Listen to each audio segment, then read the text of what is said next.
on. Okay, welcome back to You Decide podcast. The podcast where you decide. We're joined by some very special guests. None other than Efeso Collins and a guy named Harry Tolefo. Hey man, long time listener. That's right. First time caller. Maybe couch tonight. Fess, thanks for joining us. So how you been and what have you been up to? Yeah, good. So I've just come through the election really well and really different. Almost a year to the date we lost the mayoralty. We got into Parliament. Now, I have to say that it's provisional, the result. So I'm not technically an MP yet, but they said they think we're pretty safe. There's still 500,000 votes to count. But I enjoyed this campaign. It was different because much more local.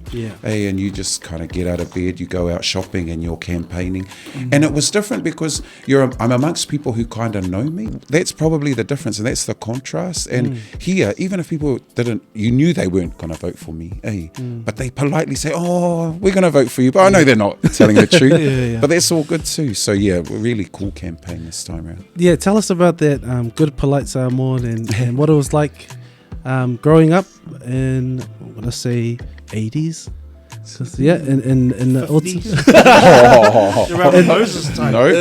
in the promised land, or as your jumper says. What was it like growing up in South Auckland as a young brown Samoan and a son of a whaiwhiau? It was really good. I had a good life. I'm not quite Ifaka status, where everyone had a 15-story house. The Pentecostals are very different. So my father worked. I just thought I'd say that really loudly and clearly because that's what the Assemblies of God believe. Do you like what I'm saying? No. So Dad was a taxi driver and on the weekends he was a whaiwhiau. And I know there'll probably be people thinking, they're not legit whaiwhiaus anyway. They don't go to Bible college or that. They are called to this work. But we tried to be good kids, and I think because I'm the youngest of 6, I think I was the most well-behaved, holiest child in our family. And I know there'll be people watching your podcast who say, yes, Efeso was, amen to that. But and so that was cool. It was different, tough. And growing up outside, our parents, similar to other people's families, they started off in Ponsonby, and then we moved out south when the state housing development started. So Otara was home. I was born there and grew up there, did all my schools locally. I think maybe the stuff that stands out for me growing up is when our parents argued, it was always about money. And it was always about paying the phone bill or money to Samoa. And I think that's some of the stuff that I think about, that we've come a long way because my own family, we don't argue about that now because fortunately we've got enough. We can send money to Samoa, we can give tithes to the church and that. So those are the kind of challenges that I remember, and not having mum and dad home all the time. Dad was a taxi driver, mum worked night shifts, so they worked out a way so that our parent was home. And there were often days where our parent wasn't home. And we just grew up like that. I think the law is you have to be 14 years old. I remember being home alone all the time. Like 6. But look like you're 20. Good thing I'm tall. So all of that. But I look back and I'm really grateful for our lives because we've been blessed. Our parents gave everything they could. Who else is in the household? So your siblings and... and we were the house that everyone came to when they came from Samoa. So we grew up with all my cousins. Everybody.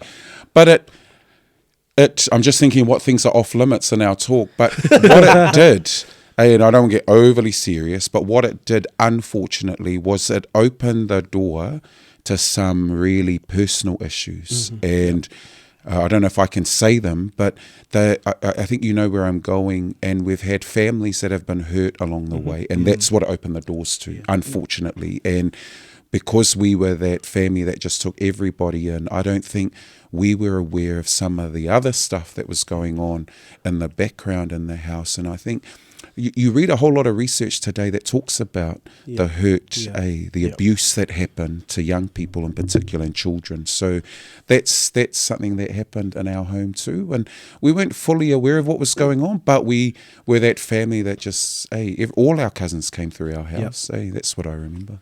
Has you would have had a similar experience in that, growing up with the family, albeit in West Auckland? I'm sorry, just note there. He's from West Auckland.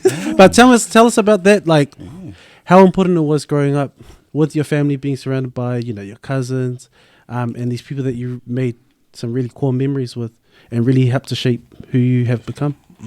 Yeah, much like Fess, we grew up in a very loving household, and our house kind of served as a halfway for heaps of our uncles that came through as well. So we had a very loving household, and there was that kind of collective parenting, for lack of a better term, where it doesn't matter if he was your uncle, so long as they're even a day older than you, you had to uskai, whaararo, listen to them. So those kind of concepts of family, when you talk to kids in primary school, who their parents are and who their family is, your parents are like, you've got all your uncles and aunties who serve as a parent and a father figure role. So, but just, picking up off what Fess was saying in regards to the challenges that come with overcrowding, and it's often a silent, factor or a silent thing that perhaps we don't like to talk about, but is often the abuse that unfortunately happens, and that's can only be exacerbated now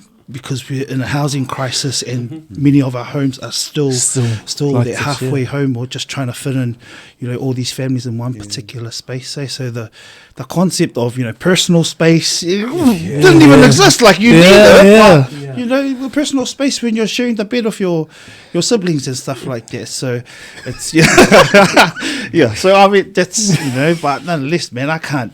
We're loved. We really loved. So That's it's interesting, the idea of parenting in Samoan, and that there's no word for auntie and uncle because it's just tama and tina.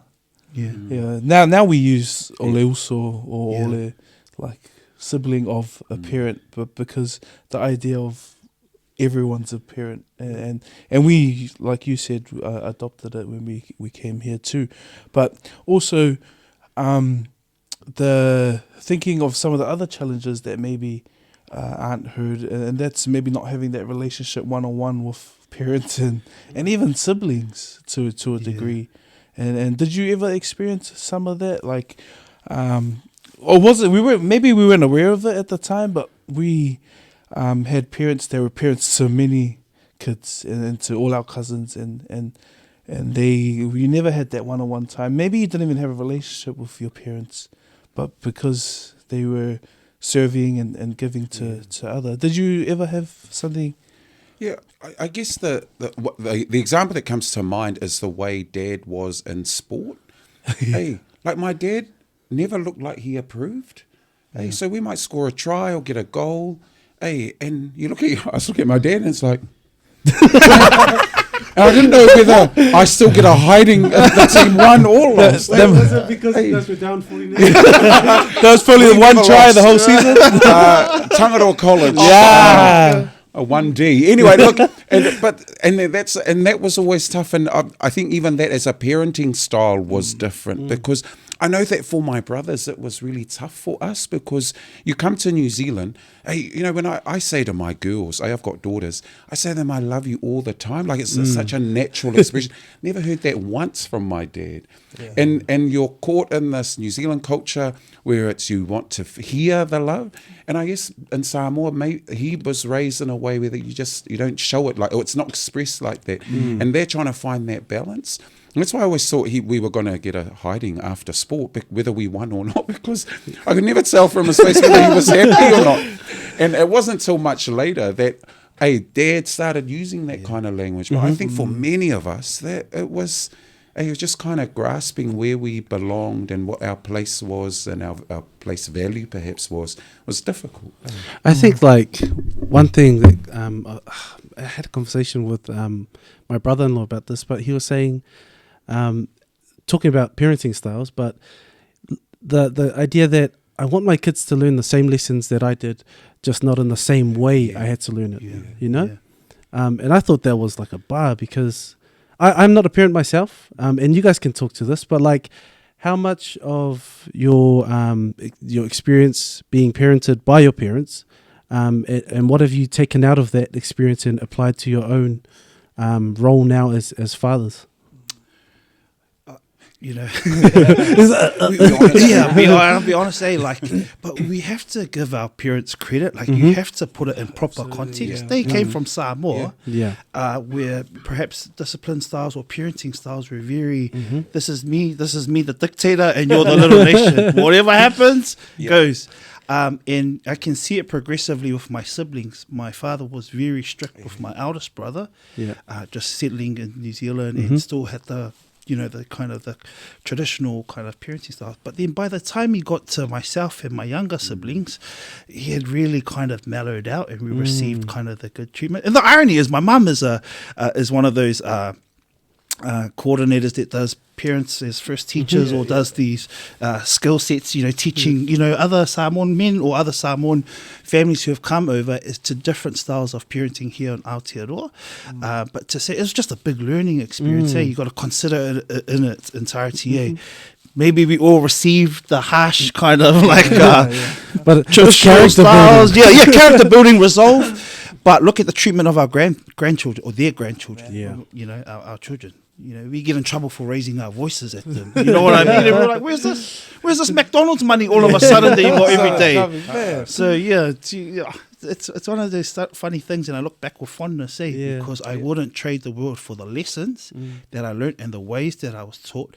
But I understand that you got to tailor it to make it, I guess, more understandable and more accessible to the children we teach nowadays. Does it? Sorry, before Fist, does it also reflect the times that we're in? yeah. And the hard love is kind of it's more. No, I wouldn't say non-existent, but more so something of the past, or something when we were growing, or maybe more so when you were growing up. Is that? Yeah, I'd have to agree. Like, I honestly would have to agree that it's a sign of the times. We have perhaps the traditional forms or conventional forms that we would have understood, and I think there's still a place for it. There's still a place for it in your household, maybe not under the New Zealand law, but sometimes. I'm sorry, what you're talking about. Well, the Green Party will tell you about it. But We're a non-violent party. but the funny thing is this. Close the door. If bala ma'aele, bala kara, sometimes the most severe forms of discipline or lessons was through the words, and sometimes it wasn't even words, just when they're silent and the level of disappointment they have. That's kind of like I'd rather receive 1,000 beatings back in the days than receiving kind of the not nod or the omission of saying anything. Fist. Yeah, the whole context thing is right, but I think for me the challenge has been perhaps the resentment that was built up, and maybe because I'm a little bit older, like you are in your 20s, I'm in my 30s, and so it's just a slightly different experience. I'm a millennial, but I for us, and maybe I shouldn't say on behalf of my brothers, but for us there was probably resentment. I remember when Dad died, and my first visits to the grave on my own were often started with me saying sorry, because I didn't quite understand my father, and so much of what I experienced from the way he parented is I knew he loved me. I have no doubt that my parents absolutely loved me, but I don't know that I at the time was mature enough or at the stage where I could recognize that he was trying to express love to me. And so for me there was a lot of resentment towards my father, and that's taken a long time for me to firstly acknowledge and then to heal through. And now I'm a dad, honestly, I can see the way I parent so much like my father. And I think, oh my gosh, I look at the mirror, I think, I can't believe I'm saying exactly what Dad says. I'm looking at my daughter when she's playing netball, and she's thinking, am I going to get a hiding in the car?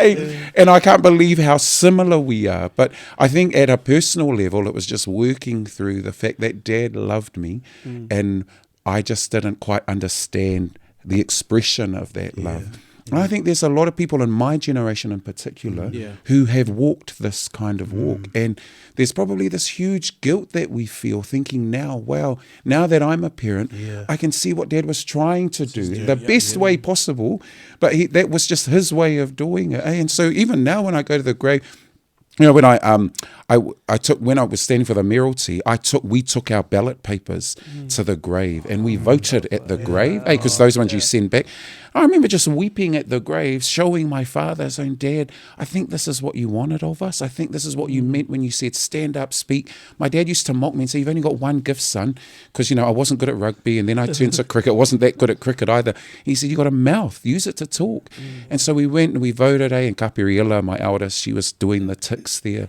But for me, it was a way of expressing to Dad, maybe now I'm getting it. I understand that this is what you wanted for me, that you did believe in me. It just taken me a while to find it out. Was that your earliest experience, or maybe earliest, what's the word? What was I trying to say? Memory, yeah. Was that your earliest memory of leadership? Seeing your father lead the way he led your family, the way he led the church? Yeah. And did that kind of steer you in the direction that and kind of help to navigate, you know, where you've landed today? Yeah, probably was, because Dad was, you know, Pentecostals are really different. Yeah. We would be travelling in the car and Dad would stop at a street corner, pull out the guitar and say, right, all of you stand up and give your testimony on some street corner in Pamua. And we would be, okay, and we knew that if we didn't give a testimony, we'd get the guitar on our head. We wouldn't just be singing. We would get baptized too. That's right. And so my father did crazy things like that. Yeah, I look back and I think, wow, it was really useful in politics, because you just get up, you've got to give a defence for what you believe, And so your Dad did crazy things. So I think that's probably where I picked up a lot of the style of leadership that I have. And my mum's much more of an advocate. Like, she's a real social justice fighter. She did a whole lot of union stuff. Remember, and their English wasn't that good back then, but she just, you know, all she knew was they didn't feel safe. And so whatever words came to her mind, that's what came to mind. So I think we've got the best of those worlds, and that's the expression of politics, and that's how we saw leadership. But it was one where because we were that house where all our family came over, but my dad drove taxis. Honestly, he would come home with people, random ass people who'd missed their flights. And, you know, so we were all kicked out of our beds. The beds were remade because, you know, that's what we do. And then they slept. And these random people who missed flights. And then he'd say, oh, you know, I felt sorry for them at the airport, so I brought them home. And we go, okay, so we got to feed them as well. And so because Dad was a bit random like that, you see it in our family. And my sisters are random as. They just come home with these weird people and we've got to host them. And so it's cool. And I think that's probably an expression of who we are as a family. And it's probably influenced, I mean, your beliefs and a lot of, looking back at the campaign for the mayor and kind of the foundation that you stand on. You know, you're talking about social justice there. And, you know, a lot of those beliefs probably stem from those experiences, watching Dad bring these people home, shelter them, give them a place to sleep. Like, you wouldn't dream of doing it. No, nowadays. not now. No one does it now. You wouldn't trust them. Well, you know, and I hang out with random people too. I've got a random guy turns up to pick me up, and here we are. But I actually think that there's a particular draw. I'm drawn to odd people. You know, like, I think I love people who are different. When I was at school, because our schools were all brown, and I hung out with all the Palangi kids. I hung out with the kids who were a little bit odd. They didn't fit. Oh, we had a great time, and maybe that's because I'm odd too. But you know, often at school you've got these cliques. You know, you got the pretty boys at Avondale College or wherever you went, listen.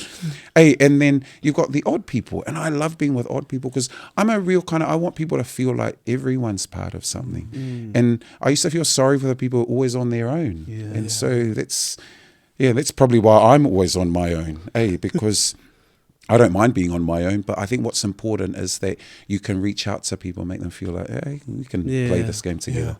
That real misfits, but that's the word.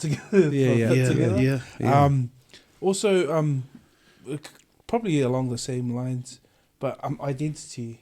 Okay, so now with your mum and dad have moved to New Zealand. Is there any? Mum and dad will still be connected to Samoa. And how was that whole journey of I'm born and raised in New Zealand, but I'm also Samoan? And it trips a lot of people up more than Yeah. we know. It depends on who you ask, because Yeah. you're a Samoan in And this like, context, and before, then like you answer the question, Fist, like probably particularly with your generation, because we see a kind of a resurgence of it at our church, where kind of almost first generation kids, there was a disconnect with the culture back home and trying to navigate a Balangi world kind of thing.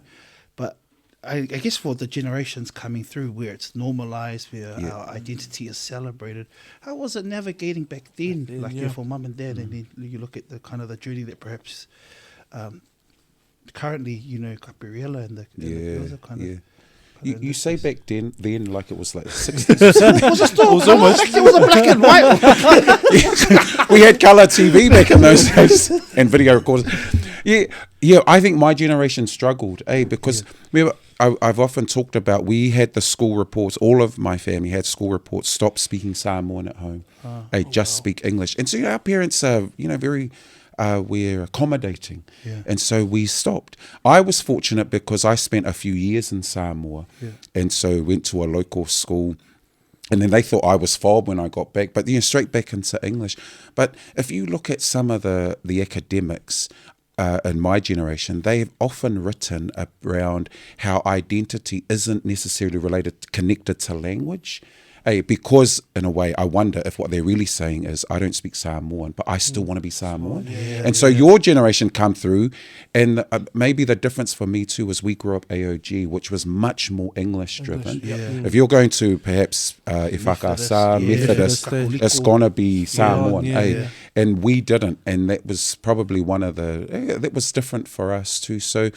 And it does take, there's certainly a confidence issue for me around speaking Samoan.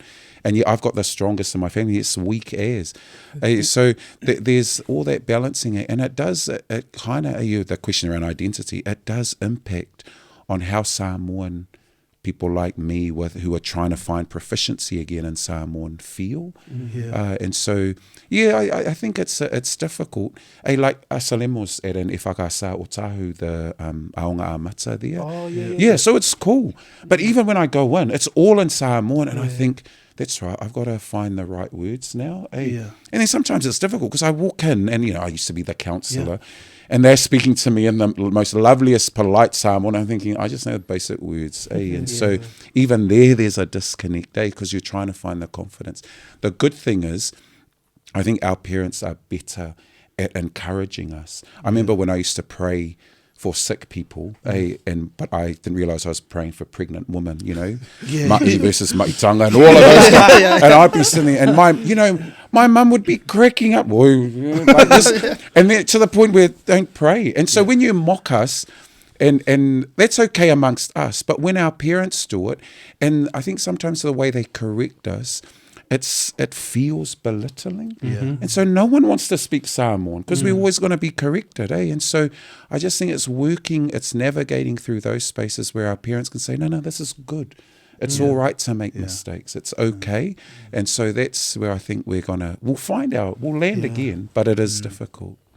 Yeah, on that whole thing of identity as well. Like, I mean, I wasn't here, but I was watching all the stories and stuff of the Kiwis versus Samoa game. And to see my my little nephew with his flag, and to be able to stand proud and strong, is really, like, I think shows the shift. And thinking back in your time, even before that, and this was happening a long time before we arrived in Aotearoa as a people. This was happening to Māori as well. And to kind of see that now, I'm thinking it's also Tokelau Language Week too. Like, these language weeks were really encouraging our ngana. You're Tokelau too, aren't you? Yeah. So, like, how cool is that as a society and as a country that's where we're at? So, sorry, that's just a random point I thought of.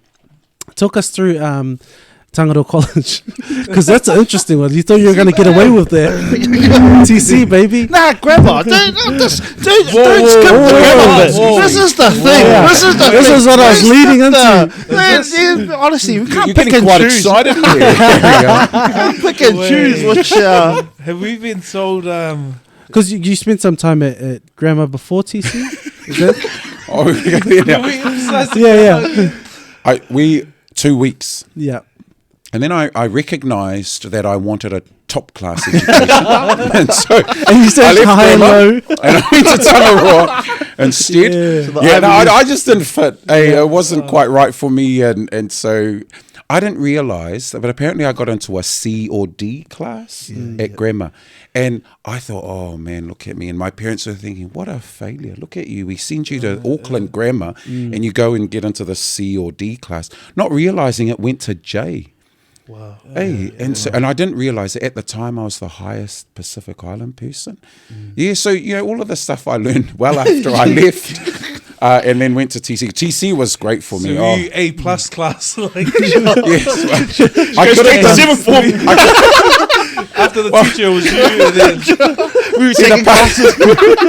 I was tutoring. No, but the part of the story I don't often tell people was I did a week in year 9 at TC and then skipped third form. And then I went straight into form 4, so year 10. And so even then I couldn't work out. So someone thought I was clever, but I think they made a mistake. So I went straight out of grammar and then I skipped my year 9 class. So there's a lot of weird things that happen, but you just kind of go with it and it's cool and it's all right. But love TC, best school ever, and really found my feet there. My rugby was terrible. So I ended up captaining the softball team because my coach said to me, oh, Efeso, not sure this is your sport. But apparently I've got really good hand-eye coordination. Well, at least that's what I was led to believe. Because then I found all the misfits, all the ones who weren't fit enough for the rugby team, they were in the softball team. they also had good eye. Very good. Did they have beards? Oh no, you skipped. Yeah, we were 8 times in Form 5. So, yeah, and I think what I enjoyed most about TC was there were people who I went to intermediate with. My sister was there too. She was finishing off her last year. And I just felt like I fit. And the classes were smaller. I didn't realise how much I needed to be in smaller classes. I was one of those students that got away with kind of in the corner, just at the back, doing my own thing. But when you're in smaller classes, you're kind of seen, you have to turn up, you've had to have done something to participate. So yeah, I love TC. Got into a bit of trouble. Yeah, anyway, it's all right. It's life. No, I'm thinking about how you said, mum and dad looked at this and were like, what a failure, You left grammar of all places. And this is kind of for everyone, but is that still a thing for our parents, that they see that these other schools hold a bit more prestige and that maybe have better opportunities for our kids? So we do everything we can to send them to a private school or a school that has this kind of high esteem about it. And because that was your experience, that's why you to Avondale. we're all Avondale boys here. Yes, well, like Avondale too. man. Collect the heartwood and the high suspension rates. Withdraw a room. But this is a real kind of issue that faces parents to this day, and often a lot of it you find is grounded in a psyche that private schools or kind of well-resourced or better resourced schools are better for our children. And if you kind of look at Efeso's example, for example, sometimes that's not the best fit. And sometimes that's not the, you look at the impact of the Tomorrow Schools policy that they introduced back in the late 80s, and it introduced a decile system. So before then, you look at the population of schools, they were filled with Balangis, filled with islanders. It was a mix, When that Tomorrow Schools policy was implemented, it introduced a decile system. People started. And so decile 10 being obviously the rich, decile 1 obviously being low socioeconomics. But the mistake that our people made was they mistook the decile as a proxy for the quality of the education. And so what we're seeing now, and there's never been a policy in New Zealand's history that has seen the amount of Balangi students leave decile 1 or low decile schools. So it was something like 49% in Auckland, 50% in Wellington between the years of 1991 to 1995 or 96. There was a mass exodus of Balangi kids. The sad news is, you look at any bus stop this morning or tomorrow, you'll see that the brown people have joined this flight because we've bought into this. I'm a huge believer of building our own. Investing, taking back our schools. So that's probably one of the kind of key messages, or important things that we have to decide as parents. And it's a risk. I'm not going to not gonna lie. So it's a risk to kind of put our children at our local schools. But if we don't do anything about it, we're just kicking the can down the road for our children. Someone else to pick up. So at some point, we've got to draw the line, and we've got to invest in our own. So it's a challenge. It's funny because the boys were talking about it last. We had a real in-depth discussion. Some of us, want to put you into private schools. Others want to support the public. So there's truth in that. Private schools do offer you some sort of advantage, and I can't see past only building networks. That's probably the biggest advantage that you have going to a private school, to your grammars, to your St. Kitts, is that when you get to university, you're well networked and you know people who know people. Other than that, the quality of education is, depending on the teacher in the classroom, is the same. And I say that because, Chris and I, we teach and we're in the classroom, and I don't see how going to a private school would actually better the chances of our learners. Yeah, and often too, I think we downplay the role of families in this too, and that it's actually a partnership, and that the school's not going to solve my kids' problems if it's not right at home, it's going to have a massive impact on what's going to be happening in the class. Absolutely, regardless of the school. Yeah. And then even the boarding side of things, like our kids are taken, like they grow up in the area, or like where we all grow up, and then they go into a boarding where they stay for the whole week, and they get a false sense of reality where food is always going to be provided, and you have you don't have to really earn or learn or work for anything, and that's like a danger that when you leave your boarding school at the end of year 13, and you come out and you're like, wow, like the world is actually, like where my parents live and where my family are isn't quite the same, or doesn't reflect how I was living. Hard. And the problem with that is because you want these kids to leave school ready for life and ready for the world, and be able to apply these life skills that should be reflected in their schooling right throughout the reality of what life's going to be like. In saying that, looking back at your time at TC Fest, and moving into tertiary study, did you feel you were ready to move into that next step? And what was it like moving on to university? It was good. And maybe I felt ready because I wanted to go to university. And I guess because I wrote my dissertation on brown flight, and why, during that PICO report, the Tomorrow School stuff. But I guess that the question I would have of you as teachers, excuse me, is that, because you've touched on, it's the social capital, outside of the networking, there's not a lot of difference. But from my observations, I think if you pull apart the idea of that social capital just a little bit more and closer to the students where they're at now, there's a part of me that wonders that the social capital or social capital in our lower decile schools is an issue around the social issues, not as far as the kind of what's learning in the classroom. Because if you think about it, our kids turn up to school, they are hungry, they come, no one knows what kind of homes they're coming from, and often they're coming from homes where there's a lot of arguing, perhaps. I don't want to generalise, but you know what I mean? They're challenged. And then you go to a high decile school and they're going to turn up and you learn, and that's all you have to do. Whereas, Fia taught, my wife Fia, and she taught at a school too, and I think, I don't know how teachers manage this, because that's where I think you get these learning discrepancies, because the environments are so different, I reckon. I think it's super important that we're looking at our children as whole beings, and when they come in, we were talking about this before, and like the holistic view of education should be that we need to help to address all these other issues, because those are acting as barriers before our kids even get in the class. But then, like what Fess was saying, it's the social challenge. Well, what I was saying is like the quality of teaching can really make a difference. But like as Fess was saying, it happens before they even get into the classroom.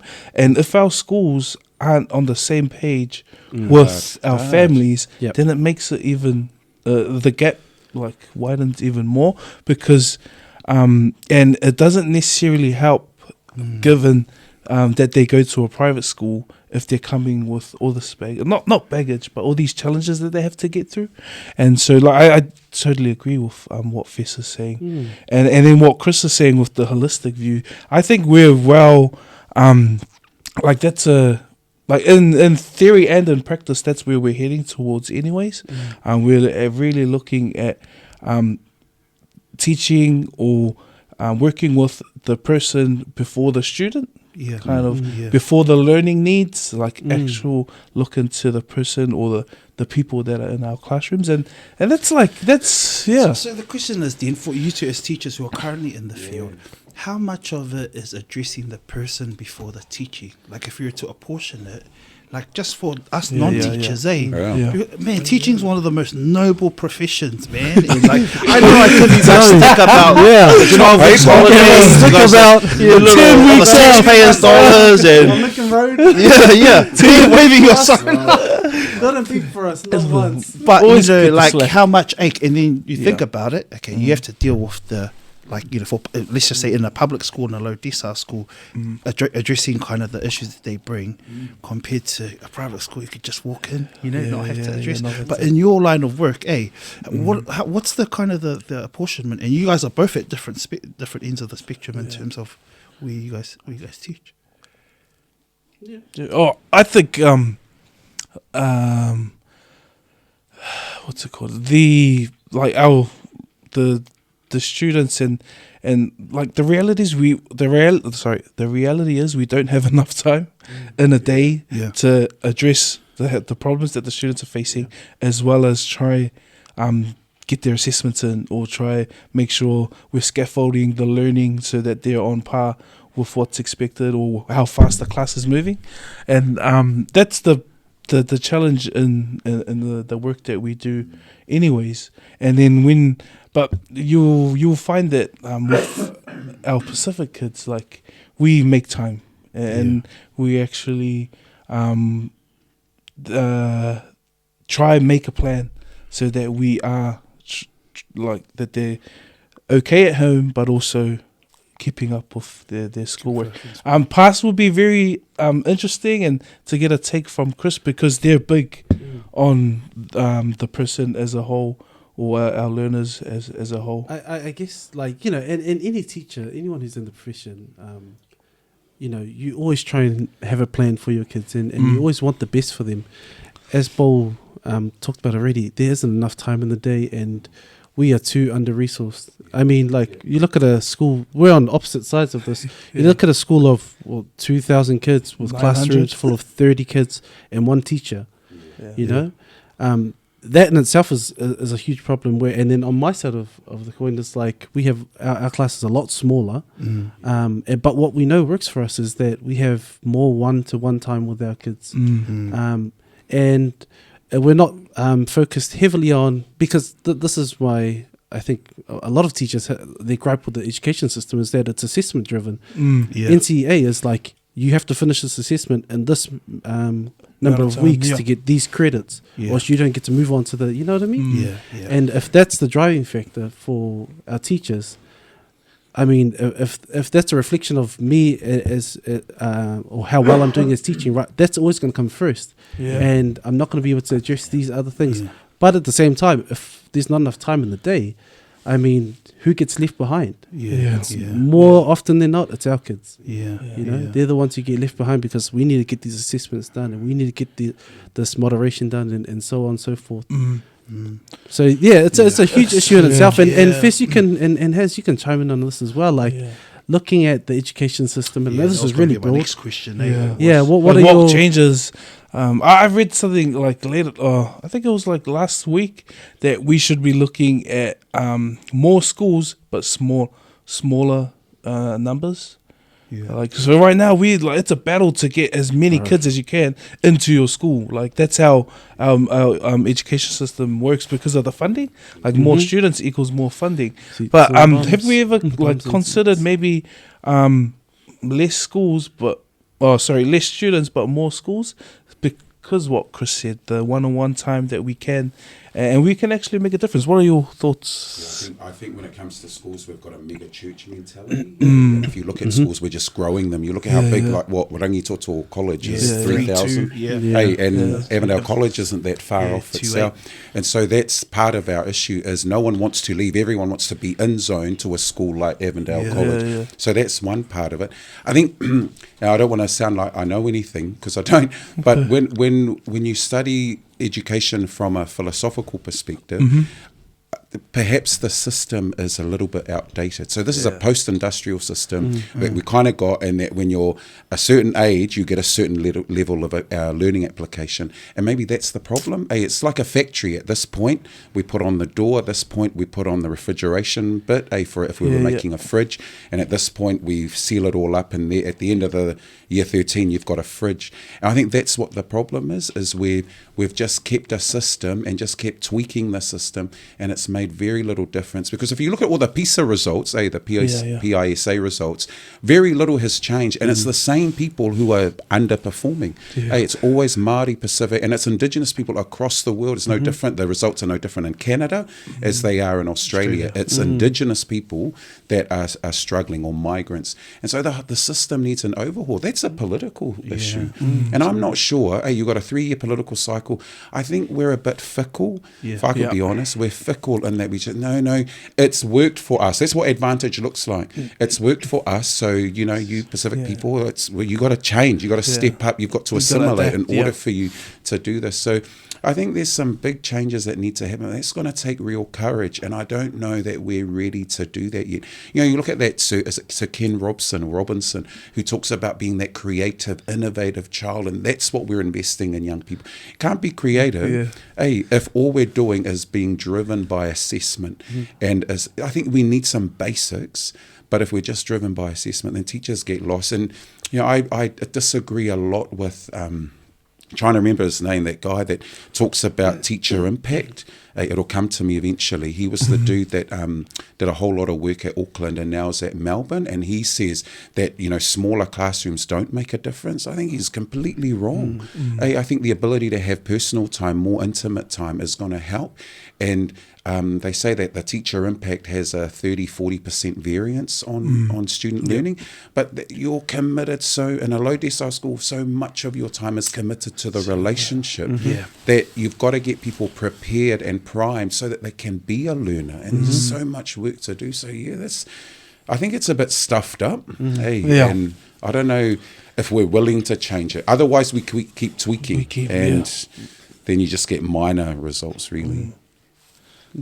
What are your thoughts, Hez? Look, I got to acknowledge, it's not my complete field of expertise, in the sense that, I'm fully aware, but just like anything, there's winners and losers, right? And those who win will do everything to keep the status quo. But our people have been here for 60 years, and it's still the same educational outcomes, And the sad thing is, if you step back and you look at health, it's no different. Look at justice, it's no different. And, further to the brown plight, dig a bit deeper, but the Indigenous population, i.e. Māori, Fess briefly touched on it, people of the land and their own lands, unfortunately, are the worst. The worst performers or worst outcomes, speaks to a broken system, irrespective of which indicator you look at.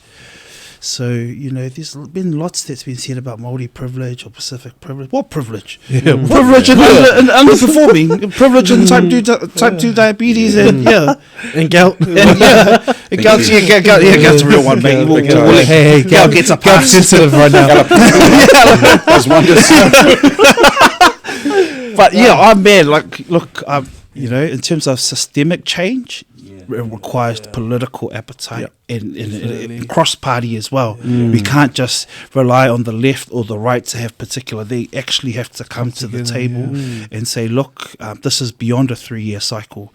This is, if we get it right here, New Zealand as a whole, Aotearoa as a whole, will be better off. So, that's good.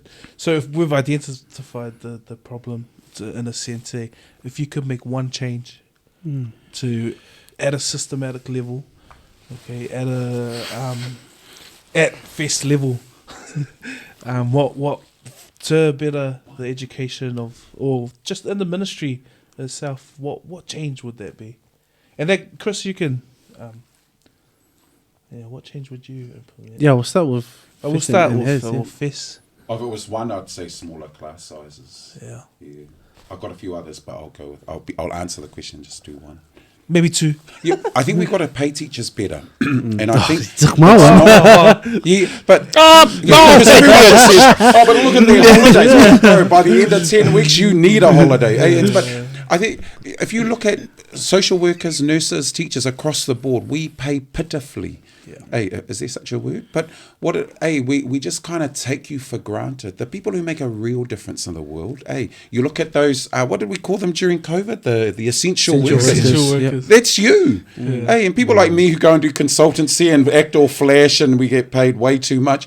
Like, it's such a waste of money on people like me. But on teachers and that, we've got to pay them a salary that's going to keep them in the field, and it's going to get the best of us. Hey, like, the last thing you want is someone who just, I did a BA and I thought, I've got nothing else to go to, so I'm going to go teach English. So hey, like you want Chris. people with passion. No, I I love didn't realise that you idea. were pass, bro. No, Fist, because I see you most mornings. No, I saw your faces familiar. I'm so sorry. No, it's alright. you're But right. I can see in his eyes he doesn't know who I am. But like, morning, Fist. But every time, without fail, he does. Is he driving in his diesel car? Even though he's like on the He's driving his Hilux. We're all about climate change, and I will catch the bus. Fist does catch the bus. Yeah. Why you want to Fist- bring? Fist does catch the bus.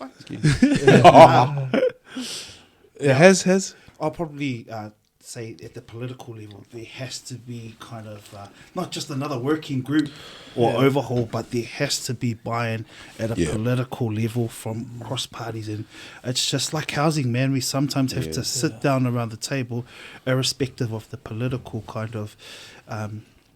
To do what though? divide. What's the But just to overhaul the actual system, Oh, mate. to So just over have a- to assess, review is and this, assess, yep. you know, even our curriculum, is it fit for purpose? Eh? You know, like, man, with digital literacy, digital kind of, you know, the way that the world's heading with technology. Yeah. COVID was, COVID was such an interesting thing. And I speak to Fess's point about teachers being paid more. And I know I give you guys stick and stuff like that. But after, 100 days, if you lived in Auckland in lockdown, people were like, pay the teachers, give them a pay rise, right? But then also what it highlighted was the digital divide. If digital kind of, you know, literacy is the currency of the future, then we're already, you know, we're already the beat eight behind. ball Yeah. If we weren't already Yeah, we were we- definitely we were 2 cars behind. Yep. Yeah, I would love to see more teachers that look like me and that look like the kids that are sitting in that classroom, speaking the language that those kids speak. And this is something that, you know, I can't remember where it was, but I heard Fess talking about this too. And being able to see someone, you know, campaign to be the mayor look like, you could be my uncle or my cousin, you know, like, and for me to be able to see that, and for other young brown kids to be able to see that's a possibility for us. And you know, that we don't just have to be, you know, rugby players or doctors or lawyers. You know, that there's these other avenues. But I would love to see more Pacific and especially Māori teachers in our classrooms. Yeah. Do you know what? When I first started teaching, what was told, I would always bring up that point. I need to see more Pacific teachers or teachers that look like me. They're like, there are not enough teachers, but the role for us Pacific teachers is to share the knowledge. In my head, I was like, what? They're like, there's the reality is there will never be enough teachers to cater for every Pacific school. The key is to share the knowledge or to share Pacific. And it got me thinking, like, what are you even talking about? But it leads me to my next question. Unconscious bias, I think has spent some time, and he put out a good video, very informative as well.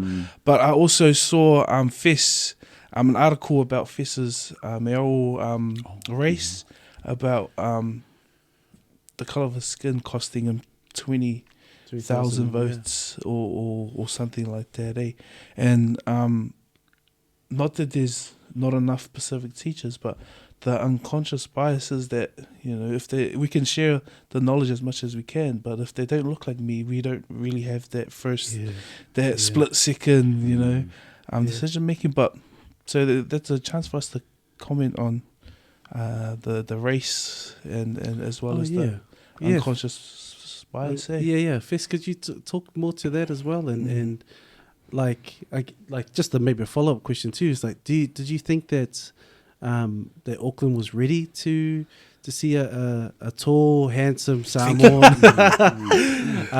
thug of a hoodie who I want to just grab my handbag? It'd be good to. Has that video is really good, bro.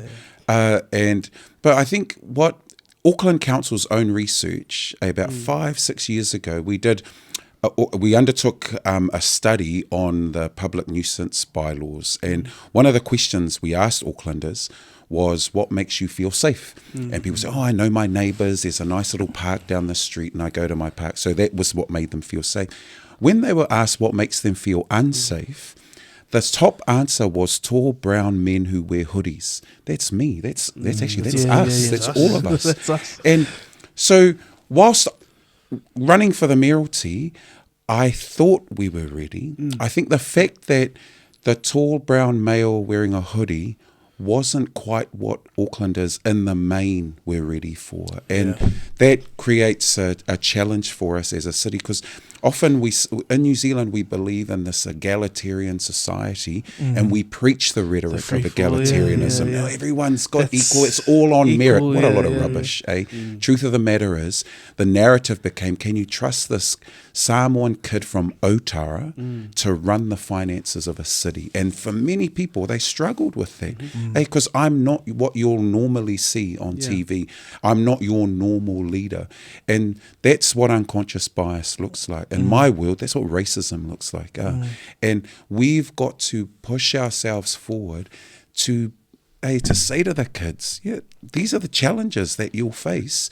But we're going to go through it anyway. We had focus groups during the mayoral campaign, and we paid them way too much money. But one of the things was this where you do the research stuff. And one of the things the focus groups came back with was, what's Efeso's biggest challenge? They said the colour of his skin. And if the focus group who've never met me, they just look at me, but they just think, that's, he's brown, he's tall. Apparently across the world, if you look at the clinical psychology studies, if you're a tall black male, people fear you, you're intimidating. And that's why, when I ran for the mayoralty, the focus groups, they said, can we just make you a shade lighter as well? We just need to pale you a little bit. So that's why I'm wearing a pink jacket. I don't know if you remember the mayoral jacket. So it's the purple background, pink jacket, white shirt. All of that is to yes. And I'm naturally fair because my surname's Collins, but for some reason I'm a little bit tanned for people. But when we are working through all of that, other campaign teams are thinking, okay, how do we just get out? Where are we advertising? Who cares? Our campaign team is thinking about, okay, Fess, how do you not look so intimidating? And then I turn up to campaign things. I've got another tall brown guy with me. This is not going to be good. That's why every time he's a lawyer.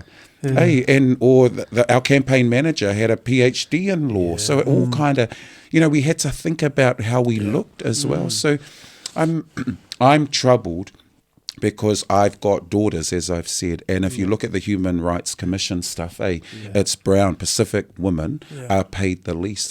And if we don't do anything now to really push our boat forward, because we're already behind, we're not at the start point yet. And just to get to the start point, we've got this major fight, because we are essentially 27% behind what your average person is getting. And that's why we've got to keep doing these things. We've got to be able to see someone who looks like us, sounds like us, lives in our circumstances, leading in cities and in nations and in schools, because unless we see that, we're not going to be. And in schools, I think teaching is one thing. There's too few principals, though. Absolutely. So again, I wrote this article. I thought I was really clever, and I said, we cannot be on the factory floor like my mum, just nicely dressed. That's the difference. We're still on the factory floor, but we just wear nice clothes. and we've got to see leadership. So that's what the mayoralty was about. It was about stepping up, and saying we're just as good, probably better in my view. But and then we test the heart of the city, the psyche of the city, and the psyche of the city said, no, we're quite comfortable with an old Parangi man. Thank you very much. But that's cool too, because then someone else will finish it, you know? Yeah, definitely. I think he has, he may have not arrived, but you definitely started the movement, and I know that he paved the way. And just by stepping out, and then putting yourself in the race, I know someone, the younger Efeso coming and is watching, and will definitely be encouraged. But on the unconscious bias how dangerous is that? Not just in the classroom and maybe on the political field, but in the justice side of things. Yeah, that's where it gets real challenging, You imagine your fate in the hands of jurors, or even in front of the judges, And remember, unconscious bias, your brain's processing so much stuff, and it just categorizes it automatically into familiar and unfamiliar, And unfortunately, unconscious bias resides in the unfamiliar. So you jump to instant conclusions based on stereotypes, experiences, or whatnot that aren't necessarily accurate, And so unless you address those blind spots, then your brain is almost by default is going to jump to these negative stereotypes and stuff like that. So when you look at it in terms of, not even in front of a judge, but when you're getting pulled over by an officer, when you're getting pulled over and they automatically go and have these kind of ill-informed ideas or stereotypes, then that forms the way in which they carry out their actual conduct. And it's just not that. Unconscious bias, there's this thing called affinity bias, where we naturally have an affinity to people who look like us, speak like us, and talk like us. But what happens when you look at a job application when you can't pronounce the name? It's even simple things like that.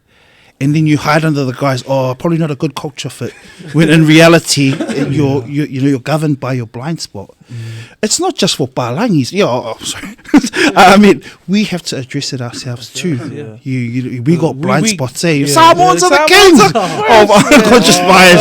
They're going to be the leading authority. But we operate in a Western society, and more often than not, we are on the receiving end of unconscious bias, whether it be on the rugby field, with a referee officiating, exactly, to Fiji, Samoa, whatever, to whether it's in front of the judiciary as well. Look at Moala, for example, George Moala, and then you look at Owen Farrell. It's just all these things that unfortunately, and the thing is, we experienced it, but we can't articulate it. People struggle to articulate it. And then you just move, you just go on like it was nothing. So that's, and unfortunately, we've become conditioned to unconscious bias. It's just become the norm. So unless we get more of these programs like FIA does, or Afesa's wife does, where it teaches managers and workplaces about unconscious bias and these blind spots and how to kind of address them, then we're not going to tap into that richness of not only cultural intelligence but competency, different worldviews. You bring that tapestry to the workplace, but you forego it when you listen to your blind spot, or when you're governed by a blind spot and you can't see it. That's an interesting point for my follow-up question. Then I'll hand it over to Chris. What's the game plan, to combat unconscious bias? I'm in a, I don't even know if I should be saying that. I'm in a department. I'm the only brown brother in the department, and we serve 2,900 kids, and probably a lot. Probably one of the biggest Pacific schools. I'm the only brown. So we're in two departments. I'm probably the only brown person, Samoan, in the building. And within our two departments, what's my game plan? Because I know there'll be some listeners, and I know Fess and yourself would have been in same situations. What's our game plan going into these spaces? How are we attacking? We want, number one, we want to advocate for our people. But like Chris and I are familiar with, we want to play the game. Yeah. Because at the end of the day, these are the people that are paying my wages. Yeah. Hey, Your mortgage. Yeah, they paid. Yeah, they these do. people- And to speak to his point, it's like, because a lot of teachers, they come in, especially young brown enthusiast teachers, they come in, they're like, I'm And going we're to like, tear the we're system gonna down. change. Yeah, I'm going We're to bust the gonna, door like, down. Yeah, And then you're hit with the reality of, Jumping so high. Well, that's the reality. Like, you Yeah. push, you see the forces that push back. Absolutely. And because of the spaces that we're in, what's the game plan? How do we? Yeah. Or how would you? Yeah. Yeah. Hey, I'll just share a little bit. Hey, so I was at the mall on Monday, randomly, and old lady was sitting next to me, and then elderly, Malangi lady, and then I just started talking to her because I knew, they love company, they love talking. And then my wife came, and then we left. But in my mind, I was like, man, I had the chance to talk to her, and perhaps fashion her perception of what a tall, brown, hoodied guy looks like, who probably appears like a thug to her, but was probably, someone who's really kind and compassionate. If you find yourself in these spaces, you're often the only person, that they have close proximity and close kind of contact with. So number one, you have to be that example. You have to be competent in what you do. You have to excel, basically. And it's an unfair burden, because a Palangi colleague doesn't have to put up with that. But you yourself, you're the first kind of point of contact. You're the first example that they have of what it looks like to be young, brown, professional, and incredibly good. When I look at a kalia, it's a double hull canoe. And you look at the second hull, you often realise that they're white allies, Palangi allies. And I can attest to this. I had an Irish lady, man. She was one of the best, even to this day, one of my best mentors, best coaches, that I've ever worked alongside. But, unless...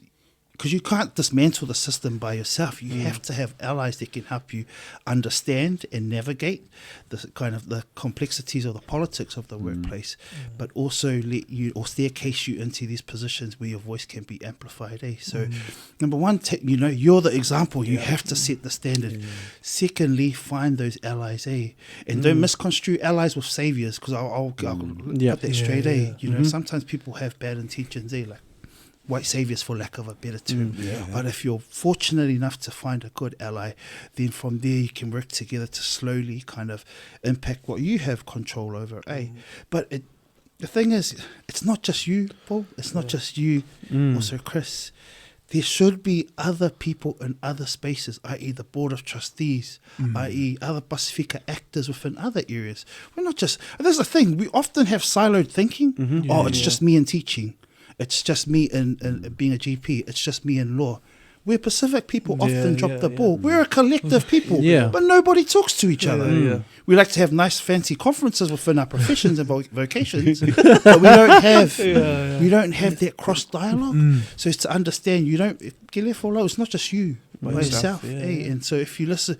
Samoa's campaign for lau whakas. We journey together. Hopefully not to have that result, but we can win or lose. win or lose. We journey alongside, and we can show, our non-Samoan or non-Pacifica counterparts how unconscious bias can be combated, or a different way of teaching that suits our people that we serve. That's awesome. I agree completely. I think you've summed it up really well. All I was going to say was relationships. No different to what changes a child's ability to do well in the class, which is the relationship they have with you in the classroom. That's going to help shift people, is having a relationship with them, and they take time. It's important that we make the time. And it's extra. Harry's already said that you've got to carry an extra burden for people, but that's what our fight looks like today. And it's important that we do it. I remember when I used to sit at council, I chose to sit next to the woman who represented Orake, which is I represented Manukau, poorest ward in the city. She was the wealthiest ward in the city. And she had people contact her and say, hey, we see your neighbour on TV all the time. Can we get some stuff out to Mangere, because, we're wanting, during COVID, they had all this stuff. And I guess what that points to is we've got to use the platforms that we have to be an example of who our community is, so that people will look at us and think, oh, Efeso's not just some thug. Whenever you see me on TV, I'm always in a suit. I'm in a tie, because I know that the audience, our people, no one knew I was on TV. I'd turn up to church and everyone goes, oh, hey, I just get off Q&A, and they're all going, oh, it's all the Tangata Pasifika. I was like, yeah, that'll do. And so, but those platforms got me into audiences that would never have normally seen a brown person from Otara speaking their language and at least looking like what is appeasing, or what will at least be familiar to them. And that's what the game looks like. I said I didn't play much sport. I was useless. Reffing is my thing now. So I ref, tag, touch, netball. I learned netball as well. And the reason I ref is because the refs, for me, the role of the referee is to know the rules really well, because when you know them well, you can see players flourish. The ones who really stretch the rules, where you think that's well within the rules, and refs who don't get in the way, because there are refs who get in the way, as we've seen, and then there are refs who really allow flow and advantage and all that kind of. That's the way I like to ref, and you see people really fly in that, and that's what I think we need better people at doing, is we need to know the rules. And I learnt the rules because I wanted everyone to have fair access to what was rightfully theirs. And too often people are being called up, the whistle's being blown, because we've got a bias against the way this person tackles, even though it's legal. And so we're going to need more refs. I remember heaps of people on TikTok saying, oh, we need more brown refs at the World Cup and stuff. And I think, we need more of our own, because we can trust our own, because we're naturally fair. Whereas others come in with, even though you've just talked about unconscious bias, we all have it. I'm saying, no, if you're brown, you don't have unconscious. But you know what I'm saying. We've got to really rebalance. And so I'm hoping that we can be part of a system, but learn the game. And when I say the game, when you're a professional, turn up early. Don't muck around and go, oh, I'm going to change it. I'm not feeling it. So I'm tired with this. I'm not feeling it. We don't have a choice. We've got this platform, and you've got to use it. I was wasted during the campaign. Start at 6 a.m, home at midnight, and then we'd have planning meetings. You got to hack it. And we're trying to hack it, not because it's any good for us, but because we know that this is what's going to help us in the long term. And so that's what I want to see. I want to see us play the game so well that we're way better. You don't need the refs in the end, because we're so much better. And so I hope that people looking, and your viewers are looking and thinking, create the relationships, find the allies, and just be mindful of the fact that we're it at the moment. And unfortunately, you're the only one in the department, but acknowledge, so that's our job. We got to acknowledge, okay, so you're in that department, by so we can't hang out with you at school, but we can be there for you on the weekends. We can create I don't know whether you go and smash some hits at the golfing range or whatever, the driving range, whatever it is. Create a tag team, go run it off, or go to the gym with the boys. But that's how we should be supporting each other, because you need that support too, so that when you're in there, it's lonely, but you're not alone, because you got the brothers, you got the system around you that really loves on you. The same way I've had it. I can turn to these guys. And I mock this brother, but I know that when things aren't going right for me, he's one of the first people I text. And I know someone who knows when to joke, but also someone who knows when I need to hear it straight, someone to be honest. And I can be honest back, and we're going to need those boys to stand with us, because I think that's the kind of leadership we're offering the world. And I really like what you said there about the platform, right? And I think that because all of us who have now grown up in New Zealand, who a lot of our parents have moved here from Samoa, and from the Pacific, we are afforded this platform. We talked about this last season, that our dreams and aspirations, that we have as young people, and that our young people get to have, were not necessarily the ones that our parents got to have. And imagine these young brown people coming into a country where they didn't understand the language. They were really unfamiliar with, and they, they laid in and got to work and set that platform and that foundation for us. And so now I believe that it's really our job to pursue that, and really pursue, success and whatever it looks like, beyond just, going to university, whatever it looks like in any field that you want to work in. And, FES is a prime example of that. And the work that you're currently doing. And just looking, listening to our Talanoa tonight, thinking about this young brown Samoan guy who came through from Otara, had the balls to run for mayor, had the guts to say, actually, I'm going to align myself with this party because I believe they have the best interest for our Pacifica people. And I was reading an article where you said that you're going to bring the hood to Parliament. Could you tell us what does that look like? Hey, what does the hood what look does like that to you? taste like? What does that feel like? And Sticky cheese pies. To your sausage rolls. And I just think looking natural, being us. And I remember when we were in Parliament last week, I had a couple of people come up to, there's the suits and then there's the Green Party. And we turn up as we are because we are all about your wairua and your well-being. And we've had people turn up just going, man, I wish we could dress like you, off the record, because look at you guys, come as you are. And I think when I say the hood, we can just be ourselves, but it also means that we're going to challenge the system. And this is what dismantling the system looks like, is we're going to be there to challenge.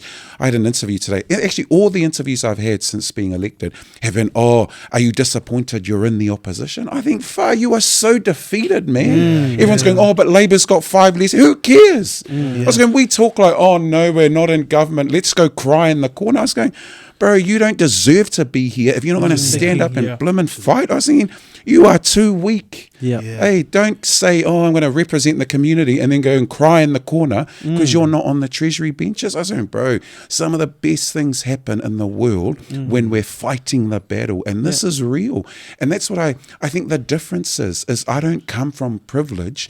Because I'm still paying the mortgage. I still, when someone's whalawe comes, especially my in-laws, because we AOG, we just give what we can. And if I go, son, Catholics, very different. Then you go remortgage the house. But set the standard. But you know what I mean? And that's what I think we've got to realise. And so I feel really passionate about this. And everyone's going, well, you're pretty excited to be in opposition. I said, I'm just excited to have a seat there where I can speak for my community, and I don't care what end it's from. I'm made for this. I love chaos. I love pressure. The best refs are the ones who can handle the pressure when it is full on and there's the crowd is screaming. You got to know when to blow that whistle, and if the pressure gets to you, then you're going to blow it at the wrong time. And I think Parliament's no different. You want people in there who are going to get up there and stand no matter what. We're just going to keep fighting, and that's what I want for our people. So that's what I meant by bring the hood. There might be a few steak and cheese pies in there. I'm a real cheesecake lover too, but and that's what we can bring. And I want my family around. I want them. I want my girls to come into that chamber and say, this is for you. My elder said to me, Dad, you got to speak for me. And those are the words I hold on to the most, because I know it's about them. My life's okay. I've got a wife who loves me and knows that I'm faithful and loyal and amazing. But I want our kids to look at us and say, that person stood up for me. I've got a teacher who cares about me, who lavishes love on me. And so everything I do, I want people to know it's driven by love, by a desire to serve and to care. Because one day we're going to be in heaven, I'll be dead. And I don't want people to go, he did nothing. I want my girls to stand and go, thanks, Dad, you stood up. Yeah, and just going back to what you said about your daughters going into a place like Parliament, and I was thinking about, I took this meeting like last week or something with these museum curators, and they said more funding. Yeah, how much are you going to give us? No, but I said to them, look, this is all great, this is all good and well, your program, but I want my kids to walk into that place and feel comfortable, and a lot of spaces in New Zealand don't offer that for young brown people. So walking into Parliament, as a Pacifica male, and just hearing your kōrero around, being yourself and making that a comfortable place for us is really encouraging. Because, man, I think about all the young brown guys out there that can look at that as an example. That you don't have to dress up in a nice suit. You don't have to be the most articulate person or have the best balangi voice, you know? Because quite often we put that away. I know I've done this so many times. You know? I got a double-barreled last name. I sometimes just omit the two. You know? But because Chris Stevenson looks great on a CV and they're often quite, you know, more often than not. No, seriously. I would have been More often than not, it's got to be like a reservation or like easy. I'm not even lying. These are real things. And this going back to the bias that we're talking about as well. But just it's really encouraging for us, Fess. And just before I hand it to Paul, we had a little this or that, or would you rather, actually? Would you rather, just to break up our Talanoa. Should we break there and then come back to that? Should we come back to that? Yeah. There is one thing, like, I did want to say about just dovetailing off what Fess was saying. Hey, you know, the mentality when we enter into these spaces, hey, we can't just be there for the ride. Oh, yeah, I made it. Yeah. That's it. Man, we have to go in with that mentality. Nah, I was born for this. There are people who are going to come after me. They're going to be greater than me. But if I don't do my job here, if I don't, you know, we're not here to make up the numbers. You're literally there to carve out, you know, the space for the next generation or the platform for the next generation to flourish in. That's honestly one of the biggest challenges or biggest gripes I have, is that sometimes we've elevated people in positions and they're just happy to be there. They just ride they cut the ticket. But man, there's such a responsibility on you, and unfair, but it comes with the territory. That I honestly believe when God made you, He called you for that particular place. And you got to carve out that space to make sure that the next person who comes through, they're able to springboard and they're able just to build off exactly the platform that you laid. So we have to shift from this mentality of, you know, we just you know, we need representation. No, we can actually go into this with a mentality of like, and sometimes you have to be like that war kind of mentality, because if I don't say it, you know, then who's gonna who's gonna pick it up? Well, I don't address it now, then we're kicking the can down later for our kids to address. And that's a failure. If on our part, if you wanted to, you know, do a metrics of where we actually stand, now our kids shouldn't be addressing the same things in 20 years' time. That's a failure on our part. So, and to think about it, our parents afforded us the opportunity to get into the space.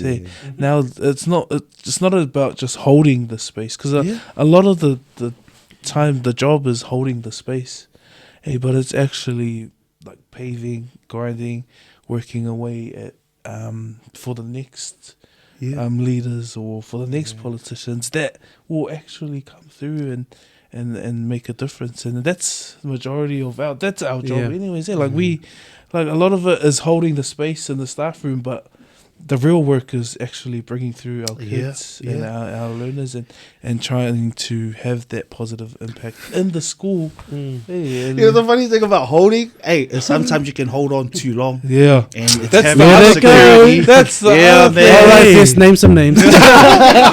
Let's go. Who's holding on too like long? Man, just let it go. Sometimes seasons, seasons. Like life is no names, but man, just know and be secure. And, you know, if you're whamaongi, and if you're diligent and you've done the best that you can, or deep down inside you know someone's better for you in that role, it takes big courage to step aside. But you know, it was a promise I made to myself, and I was a beneficiary of it. Was people stepping aside. Was that, you know, that's one thing I would never renege on, is that if I see someone coming through who's better than me, more smarter, then I will happily step aside and put my resources or put my experience behind them to nurture them. And that takes real courage. Like, I'm even saying this now, you know, but when push comes to shove, I know that there's people accountable that I'm accountable to that would tell me straight up to say, nah, it's time for you to step aside and let the generation. And isn't that a mark of a good leader? The greatest leader. The greatest leaders are the ones that, you know, for the lack of a better term, like, don't pussyfoot around. Like, they make the call, like you're saying, Fess.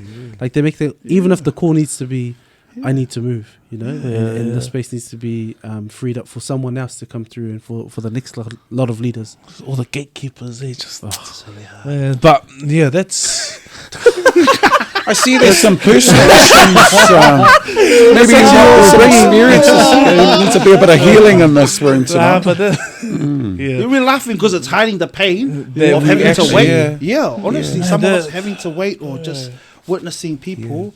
And we're real spiritual and like Samoan Z. Like, if you're wha'aluing on that chair, like your karma's like because it's the people's like they say like the sweat and of the brow is like onga, like and if you're wasting like even any public servant and you're just having a jolly old time and you're like kind of like it's just malaya, not the unspoken, just it's not good, for your kids and stuff. Yeah, but that's a key thing there, like servant. You know what I mean? Yeah. Serving, and that's what we're called to do. And the same thing with you, Fizz.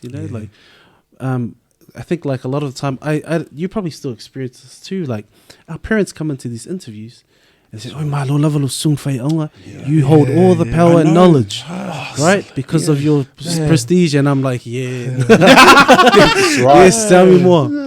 And like trying to convince parents, like, "No, I'm here to serve you. Tell me what your kid needs. Tell me what I can do to help." Yeah, because they even go to the extent of saying, Falonka, just Yeah. board it. I know. Yeah, and I'm like, like giving you full permission to, but we don't do that. No, at we don't. College. No, we don't. So on to our But would you rather? Yeah, would you rather? With Efeso Collins. First question. And you can just answer and give us your reasoning or the reason why. Would you rather be stranded on an island with Christopher Luxon or David Seymour? And why? And I have to choose between one of them. Yeah. I would happily be on stranded on an island with Christopher Luxon. Because I think it's really important to have the ear of the Prime Minister. Yes. And he's going to be leading. So whilst we might have some different views, actually I saw him when I was going to Wellington and someone yelled out, "Brother!" We're in the Kori Lounge. And, the first time I've ever been in there. But what's that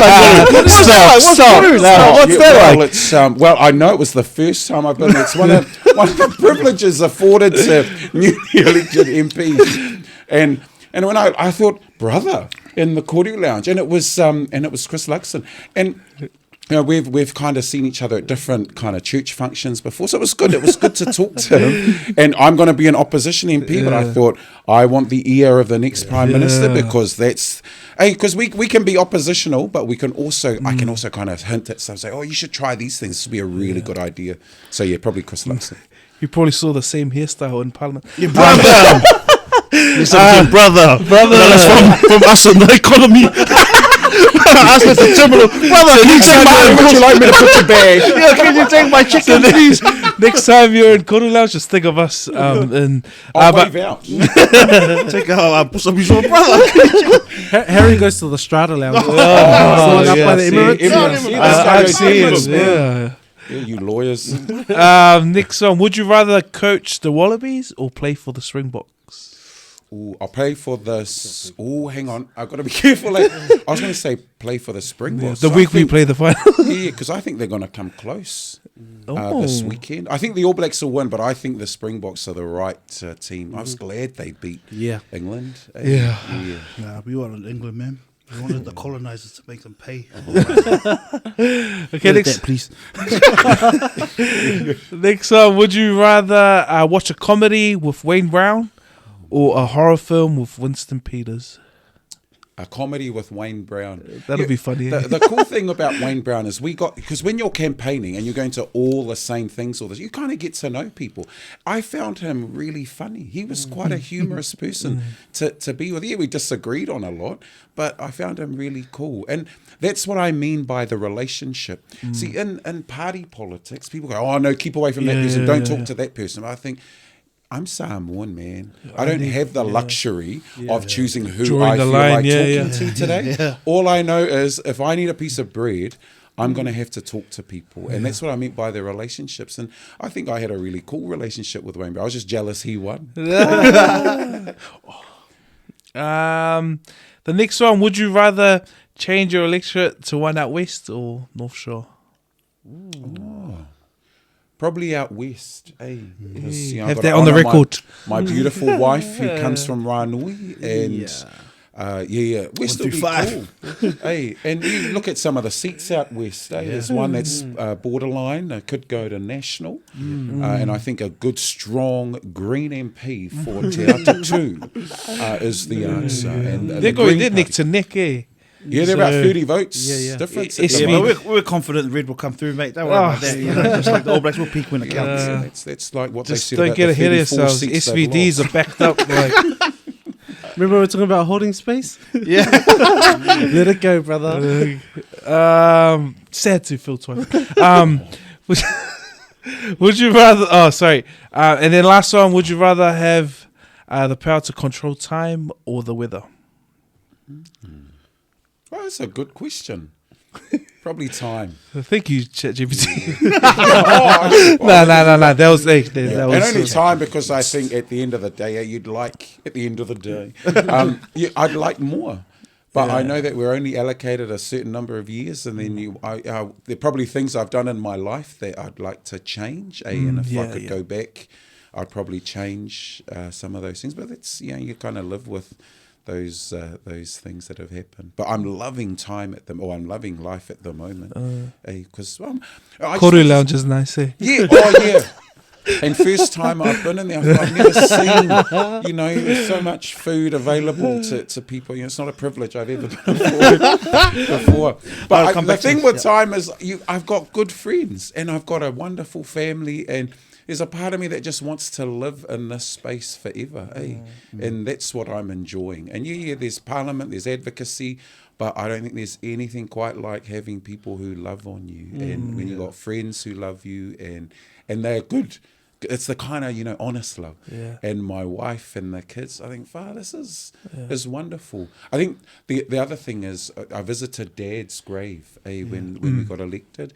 I think that's one thing that I think, I don't know how you change it with time, but just having him present, I think his look would change. Knowing that I was elected. And I think maybe it might be the same look, but now today I'd understand the look. And I hope that he looks down from heaven and thinks, there's my crazy son.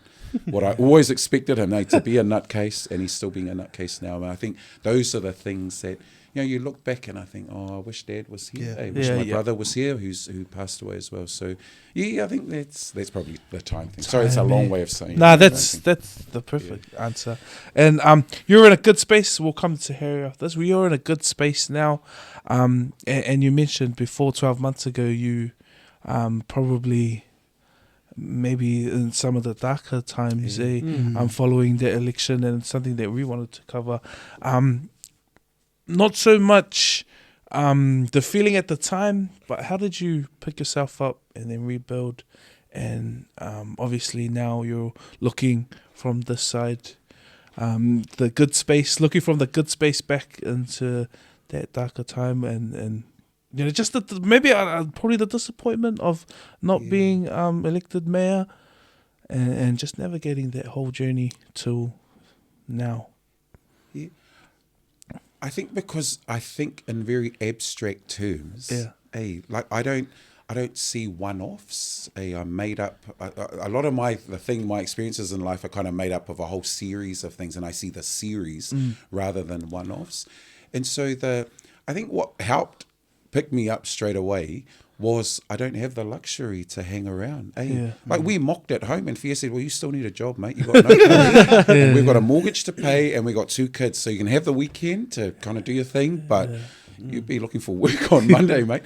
And so there's that kind of reality. And it was disappointing.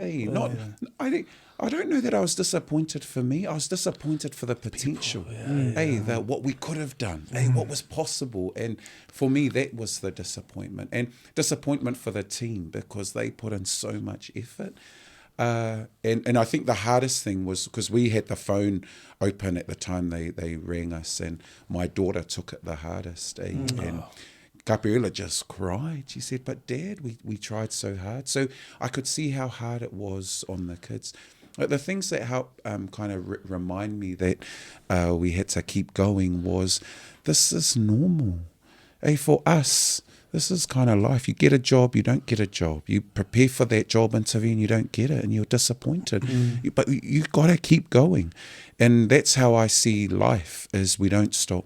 We just keep going. We keep at it. And so, yeah, it was sad. Yeah. But I didn't stay down for long, because that's what being a bit odd is like. Odd means, well, yeah, that was an experience in my life, but you keep moving on. You know, about a week later, I was on a plane and a guy stopped me on the plane. He said, oh, gee, I can't believe you're in public. I said, bro, I'm on a plane. I'm not going to walk to Christchurch. But you know, and he said, oh, you know, wouldn't you be hiding or something like that? And this is it's a plane. Yeah. And I'm dying to open the exit door and throw him off. But, you know, you got to wear that. Because everyone's looking at no one cares about what he's saying to me and how insulting it is. Everyone's looking for my reaction. And so I just said, oh yeah, you know, man, we're going to Christchurch. Sit down before I knock you out. But those are the experiences that make it just a little bit harder. And then when people come up to you, oh, you would have been a great mayor. I'm just so sorry. I just didn't have time to vote. Yeah, I was going to ask, like in regards to... it was sad, damn it. Because if we crunched the numbers, there were obviously areas that didn't turn out, which the numbers guy. Which happened to be... our West. people, and our people ultimately, and let's not shy away from that or the general election, but you know, the human element, things hurt when it's our own, and how do you deal, because you might have got over it, but then sometimes you'll come across people who has that sense of regret, say come up to your face, or I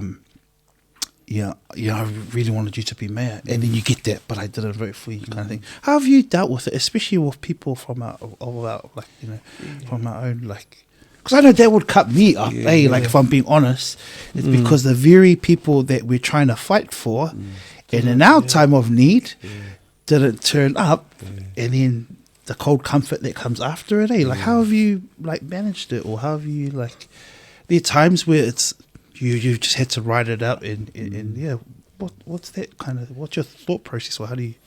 Yeah, I think maybe there's a part of me that just is easy with it, just kind of slapping it off. Yeah. Because I acknowledge that people are busy, and maybe I give people too much credit, and I'm just forgiving. And I wish people had turned out. You know, when COVID struck, the one person they were coming to out south to stand up for immunisation, all of that kind of stuff, for getting the jabs out south and making sure we shut down and we were better, we had better attitudes and funding towards the south siders where it was coming through fast, was me. Yeah. And then I thought, no, this is good. But I don't expect people to then come and scratch my back, because I recognise that everyone's going through their thing. And whilst I'm disappointed they didn't vote, and I've got heaps of it when people say, oh, you would have been great, but I'm so sorry I didn't vote. I had someone come to my campaign launch for the green thing, and then they said, oh, yeah, and I'm really sorry. Oh, man, I'd love hearing you speak tonight, but I just didn't vote for mayor. And I was thinking, why the hell did you come to my campaign launch? You're probably not going to vote for me again. Last night I spoke at a prize giving, and I sat next to a guy, lawyer, really, and he sat next to me, and we're public again, and it's how we wear it. And he said, oh, you know what, Efeso, I made a mistake. And I said, oh, what was your mistake? I thought, oh, yes, confession time. Come talk to me. I'm an open book. He goes, I think I should have voted for you for mayor. and I'm thinking, bro, we are at a table, everyone can hear you, and they're all looking not at you, they're looking at me. They're looking, well, what's your response? And I got to turn around, well, good job, look at your city falling apart. I just said, hey, at the time you were dealing with the information that you had in front of you, which was all incorrect, but that's okay, you heard me speak tonight. And I think people who are called to leadership, this is the difference between a manager and a leader. A leader knows that this is the cost. And maybe today in my life, I recognize that I'm called to leadership, and I'm okay with saying I lead. And because I accept that, I also accept that the team that I'm hopeful will play their part might not play their part. And I've just learned to accept that, and I've learned that this is what life looks like, that we are out there all the time fighting for our people, but maybe they're not recognizing the little bit they might be able to help us with the fight, because their fight is so prevalent in their lives. And that's what I accept. And I wish it was different, but it's not. And my sadness is we were talking about in the car coming here, is the kind of team we could have established. I just think, wow, look at the potential. But this is the way it's turned out. We've got to accept it. And I've moved on because I know that what doesn't change for me is the desire to serve. And whether it's serving as the mayor of Auckland or serving as a dad and being a damn good father. And being a good husband, because today that's what's foremost in my mind. I want my wife to know that she's got a husband who cares about her, that where she's number one.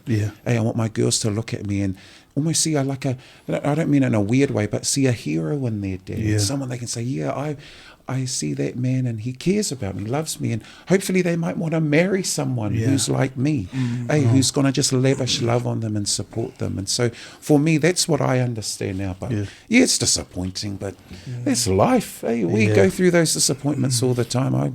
I'll get over it, because if I don't get over it, no one succeeds. And that can be such a lonely space to be in as a leader.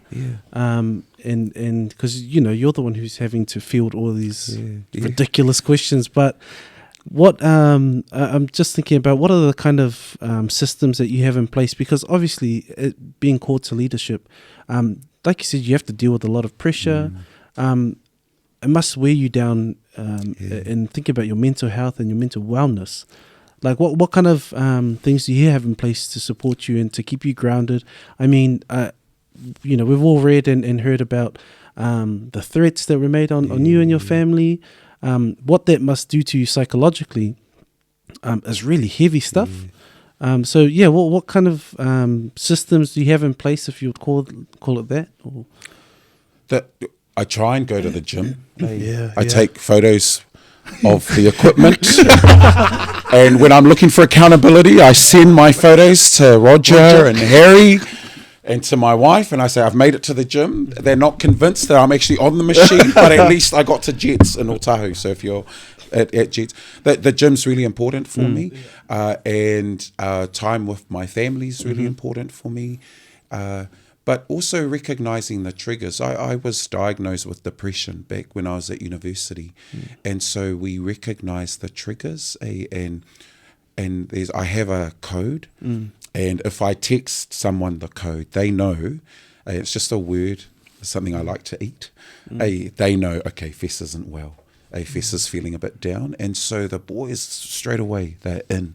And it doesn't matter what time I text people, I know that they're probably awake. And so people, straight away, they're there for me. So I'm really fortunate that I've got people who stand with me and are praying for us all the time. But I think it's the well-being stuff's real too. And I think for me, the death threats, for a year, they disappeared. I was like, oh, wow, it's life that's normal. The minute I said I'm standing, we released a policy for the Greens called our income guarantee policy, and then that night we got more death threats. And I thought, Father, this is weird. I think, we're these wacko people.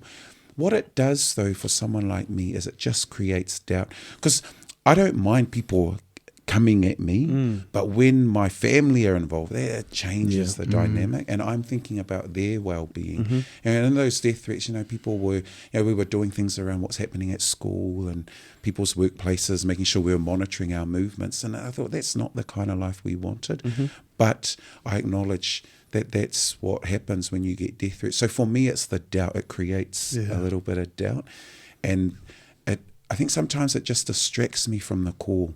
And when you're doubtful, it just it starts to attack a little bit of the confidence, and that's where, for me, that's some of the triggers of I'm not good enough, I can't do this, I'm not worthy, and then I have to tune back in and remember who I am. One of the things that Gabriela does is she reads Bible verses aloud. And we want that, so that I'm constantly hearing, I'm worthy, that this is beyond me. But it's real. But I'm glad I got boys who love on me, and they're there. And so it's cool. I'm doing all right. Nice. That's awesome, man. That's a cost, and people don't understand. Like, they see the limelight, they see the interviews, they see the mainstream or the platforms, but there's a real hidden cost, that leadership that must be paid, and unfortunately some come at this particular cost, but anybody who's been called into leadership has to be prepared to pay that cost, and that's often, things that are unseen, people don't really know about, and in some instances are even threats on family and life, so, but or it's becoming more common now, threats to politicians and stuff like that. But we're having to put up with fights that your typical politician wouldn't have to. So it's an unfair, burden. But if we don't pay it, then expect the next to. Nice. Yeah. Just have a question on the campaign. I saw a post online about your campaign car outside a liquor store. What was going on there, huh? Harry, can you enlighten us? Well, actually, we were protesting against the liquor store. I think we could pinpoint the downfall. What really costed my vote? It was this guy. Hey, he's a people's bloke, mate. When they need a pint, they need a pint. Bob Harvey used to be down at the thing, but man, he used to shout the rubbish workers. But yeah, that's good. Look, Fess, before we wrap up, I have to ask this. Obviously, you're looking ahead, and this is our final sorry, Matu was waving me off. Before we wave, I know you got to wave, but there was a thing that we all laughed about, and it was the Koru Lounge. Yes. They all laughed about the Koru Lounge. And there's a part of me, and I know my wife will always ask this, is like, we laugh about it, but we deserve those spaces. And probably to my point is that there's an emerging brown middle class and upper middle class that nobody talks about, because the dominant narrative is that we're poor, we're struggling. But actually, there's a brown middle class, we're privileged, And for us to speak to your point about networks, in education, it's not just private schools that got networks. Just sitting around here, our own social circles, the brown middle class that's emerging, there's real networks and real power in that. So but the thing is, the dominant narrative or the dominant discourse is we're still sweeping factory floors, we're still, working the tough jobs. But the reality is we're slowly starting, there's an incremental change in an emerging brown middle class. And if you go to those Koru lounges, we laugh about it, but man, you've worked hard. Like we shouldn't, we laugh about it, but man, we're equally, entitled to those spaces. So don't, feel ashamed or don't feel like, we get stuck from it. But like I said, but like you said, if you're born, brother, you're born for it, But, in saying so, with any struggle, there is a risk for appropriation, And I've seen this happen in the workplace, where people will appropriate the struggle for their own means and advance, only to, and there's nothing more that pisses me off in this world than the people that do that, And so just another. You realize, after a certain time, you see through it. Those who claim the struggle and tokenism, Pacific, and sit in these spaces, and I represent the people, but just trying to, they're opportunists. They're trying to get into the space, but you see right through it after a while, and that's kind of real ones, no real ones. Yeah, I know. Thing, And I've always said there's. You can have personal ambition. We all have an element of it. But when that supersedes the struggle or the cause that you're standing for, then, that's, you're being fake, man. You're actually profiting off our people's misery, So there's a collective responsibility for those who have made it in the brown middle class or upper class, that they are the mouthpiece for, the struggle, but equally can normalize these Koru lounges spaces and you can normalize, hey, it's all right. And it's, we always laugh and we always kind of, nah, that's not me, because it's part of our humble nature. That's cool. But at the same time, it's okay. Like not all of us had to live the struggle from Samoa. And like, I appreciate you saying that, Hez, because I was at the Koru Lounge. See, now everyone's confessing. See, now I feel better because you said it, and you know what? I appreciate it. I feel like this has just really opened up a new level of. What else? You got elite partner? Or Yeah, what level are you? Ask the guy with the corporate box. We were singing Samoan songs on thing, but he was up there with the CEO of Eden Park on Saturday. So we're in the tierces. Oh man, It's the levels. The middle class specific people sponsor the show. we're doing it for Man. Nah, just doing it for the love out here. Oh man, Fess, look, thanks for Pleasure. your time, Thanks. man. And we're conscious that you're a busy man. Obviously you got your duties as a father, first and foremost, and obviously all the work that you're doing. But just listening to our chat tonight, our talanoa, I'm certain that our listeners are, there's a lot of key gems that they can take away. We're all about providing perspective, and thank you for providing yours and your point of view and your experience in life. All we ask our people, our listeners, to do is to take what's given, and thank you for giving, because we have no right to that lived experience that you have is yours, and for you to come in and share that with us tonight, we appreciate it so much. Sure, Fess, as always, has our brother, our faithful, has been there from the start, even when he was giving us grief about. back next week. Has, thanks for being here with us as well. Look out for his episode coming through as well. Yeah. Where he's going to be talking a little bit about the work that he does. I give Harry a bit of flack, but honestly, the work you do in your community, I know, because now I'm a West Aucklander who serves faithfully in Otahu, and I love my community, and I love the work that I do. I love the people out there. So we can't wait to hear more about your story and the mahi that you're doing also. As always, and Bo too, man, back.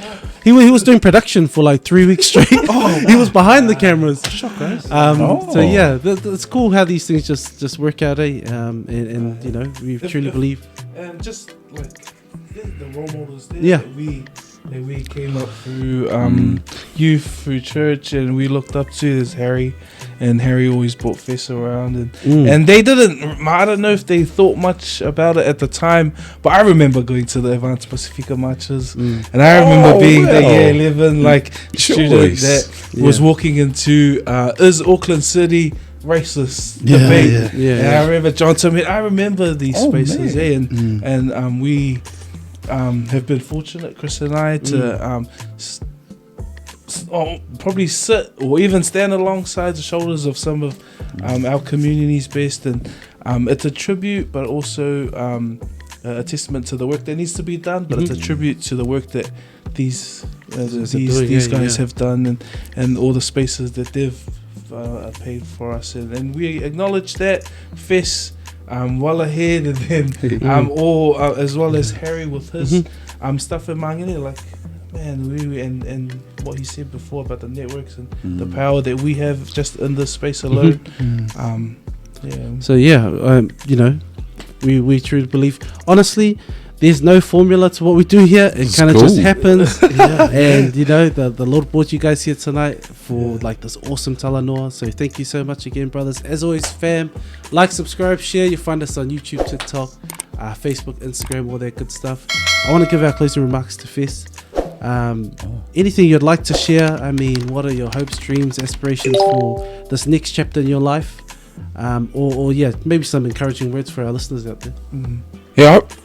I'm not sure, really. I've had fun tonight. Thanks for having me. I'm glad that you've put out some of the middle class Samoa or Islanders. They should be sponsoring, and people who run law firms and that kind of thing. All you lawyers. No, I just want to say thank you. I think this is really good, and I enjoy these podcasts more because you have the chance to talk with people. Hey, and the TV interviews, you got like 30 seconds to come up with something profound. Hey, and I haven't hit profound yet, so it's nice to come and talk with you. But I'm filled with real pride at what you're doing. Hey, this is really important, and I hope that you feel a sense of what you're doing is making a difference too, because you got to be encouraged as well. So well done, and thanks for having us tonight.